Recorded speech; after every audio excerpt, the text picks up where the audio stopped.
ఇంతకుముందు ఇదే పావలా కళ్యాణ్ ఆ రోజు ఎన్డీఏలో భాగస్వామ్యం ఉండి బయటకు వచ్చి నరేంద్ర మోడీ పాచిపోయిన లడ్డూలు ఇచ్చినాడు, నీళ్ళు ఇచ్చినాడు, మట్టి ఇచ్చినాడు, పాచిపోయిన లడ్డు ఇచ్చినాడు అన్నాడే.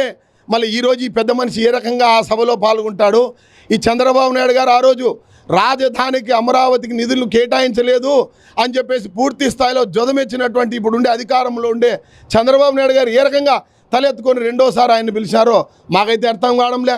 కేవలం ఇదంతా దాచుకునే దానికోసం, దోచుకునే దానికోసమే తప్ప రాజధాని నిర్మాణం పైన రాజధాని ఇందాకనే షర్మిలా మేడం గారు 2 రోజులైంది రాజధాని అధ్యయన కమిటీ వేసి, ఆ కమిటీ వేస్తానే రాజధాని రైతులే కాదు, ఏదైతే రాజధాని ముసుగులో ఉండే దొంగలందరూ కూడా భయపడి ఈరోజు మేడం గారిని కూడా హౌస్ అరెస్ట్ చేయడం జరిగింది.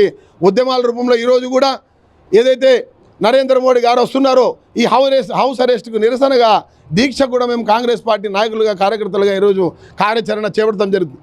నరేంద్ర మోడీ గారు ఎందుకు వస్తున్నారు ఆయనకు తెలియదు, ఎందుకు విలంపిస్తున్నాడు ఈయనకు తెలియదు. ముందు వచ్చినాడు, ఎన్నో జలాలు అన్నాడు, మట్టి అన్నారు, నీరు అన్నారు.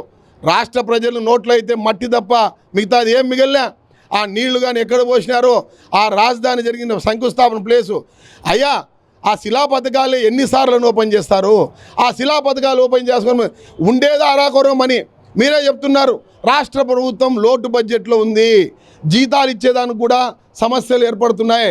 1వ తేదీకి ఉద్యోగస్తులకు జీతాలు ఇవ్వలేకపోతున్నాం. ఏ రకంగా ఆదాయ వనరులు సమకూర్చుకోవాలని చెప్పి చంద్రబాబు నాయుడు గారు 40 ఏళ్ళ చరిత్ర కలిగిన, 40 ఏళ్ళ అనుభవం కలిగిన వ్యక్తి పెద్ద ఉపన్యాసాలు ఇచ్చుకుంటూ చెప్తున్నాడు. కానీ ఈరోజు కేవలం శంకుస్థాపన పోయిన ప్లేస్లోనే ఇంతకుముందు ఎన్ని కోట్లు దారాదత్తం చేశారు, ఇప్పుడు ఎన్ని లక్షల కోట్లు దారాదత్తం చేశారు. ఈ డబ్బులు పెడితే అట్లీస్ట్ కొంతవరకు కొంతలో కొంతన్నా ఈ రాష్ట్రానికి అభివృద్ధి చెందుతుంది అని చెప్పేసి తెలియజేయడం జరుగుతుంది.